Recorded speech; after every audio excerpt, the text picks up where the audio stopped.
नमस्कार और प्रणाम दोस्तों। मैं हूं आपकी दोस्त काव्या और आपका स्वागत है मेलोडिक मेडिटेशनल हीलिंग पर। पिछले हिस्से में हमने सुना था कैसे महिषासुर ने अपने वरदान के बल पर देवताओं को हरा दिया और धरती पर अत्याचार का राज जमाया। हर जगह अंधकार ही अंधकार था और हर दिल में एक ही प्रश्न था, अब कौन बचाएगा धरती को। आज के इस दूसरे हिस्से में हम देखेंगे कैसी एक ऐसी शक्ति का जन्म हुआ जो सिर्फ एक स्त्री के रूप में थी, लेकिन उसकी तेज और बल ने महिषासुर के पूरे साम्राज्य को हिला दिया।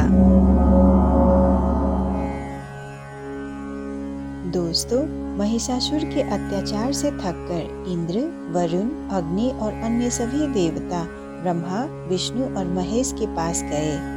सभी ने विनती की, हे देव, अब हमें बचाइए, हमने अपना स्वर्ग, अपनी शक्ति सब कुछ खो दिया है। महिषासुर अपने को अजय समझता है। उसका अत्याचार अब पृथ्वी और स्वर्ग दोनों के लिए असहनीय हो गया है। तब तीनों देवताओं ने अपनी दिव्य शक्ति का संकलन किया। ब्रह्मा जी का ज्ञान, विष्णु जी का पालन और महेश जी का विनाश, तीनों का तेज एक साथ प्रकट हुआ। कहा जाता है उस तेज से एक अद्भुत ज्योति निकली। उस ज्योति से एक स्त्री का जन्म हुआ, अति सुंदर, अति भयानक और अति शक्तिशाली। उन्हीं को हम माँ दुर्गा कहते हैं। देवी के 10 दिशाओं में प्रकट होते ही कंपन होने लगा। उनका रूप अलौकिक था। उनके 10 हथियारों को देवताओं ने अपने अपने अस्त्रों से शोभित किया। विष्णु ने उन्हें चक्र दिया, महादेव ने त्रिशूल, इंद्र ने वज्र, वरुण ने शंख और काल ने तलवार। उनका वाहन था एक भयानक और गरजता हुआ शेर जो अंधकार को चीरकर प्रकाश का मार्ग बनता था। उस समय पृथ्वी, आकाश और पाताल में एक ही स्वर गूंज उठा, जय माता दी। दोस्तों, जब महिषासुर ने सुना कि एक स्त्री ने उसके खिलाफ युद्ध का आह्वान किया है तो वो हंस पड़ा। उसने कहा, एक स्त्री मुझे हराएगी, ये तो ब्रह्मा के वरदान का मजाक है, मैं तो अजय हूँ। लेकिन देवी दुर्गा ने उसे युद्ध के लिए ललकारा। जब दोनों सेनाओं का टकराव हुआ तो धरती कांप उठी। देवी के बाण अंधकार को चीर रहे थे। शेर की दहाड़ से असुर सेना कांप रहे थे और महिषासुर बार बार अपना रूप बदलता रहता था, कभी शेर, कभी हाथी और कभी महिष। किंतु हर रूप में देवी उसका सामना करती रही।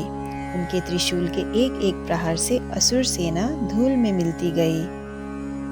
दिन रात युद्ध चलता रहा। महिषासुर बार बार अपना रूप बदलता, लेकिन देवी अपनी शक्ति से हर बार उसे रोक लेती।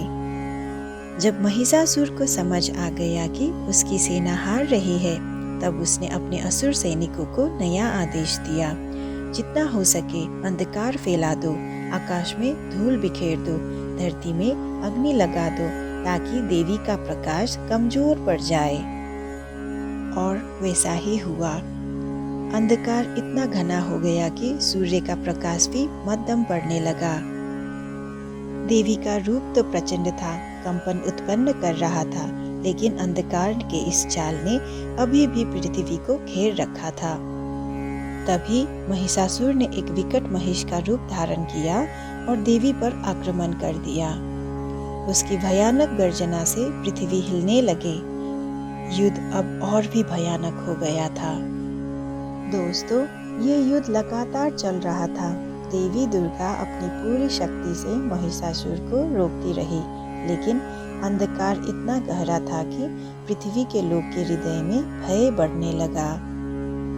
और यही था वो पल जब देवी के रूप का एक नया आयाम प्रकट होने वाला था, जब न्याय की स्थापना के लिए और अत्याचार के अंत के लिए एक और भी भयानक और अद्भुत रूप का जन्म होने वाला था।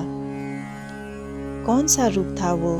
कौन सी शक्ति थी जो न केवल महिषासुर बल्कि उसके अंधकार को भी समाप्त कर देगी? दोस्तों, वो थी माँ काली। लेकिन माँ काली का आगमन कैसे हुआ और उन्होंने महिषासुर के राज्य को कैसे हिला डाला, ये सब हम जानेंगे भाग 3 में।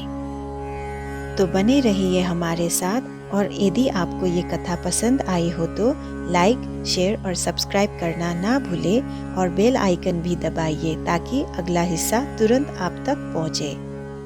मैं हूँ आपकी दोस्त काव्या और आप सुन रहे थे एक रोचक और दिव्य कहानी मेलोडिक मेडिटेशनल हीलिंग पर। फिर मिलते हैं भाग 3 में। तब तक के लिए जय माता दी।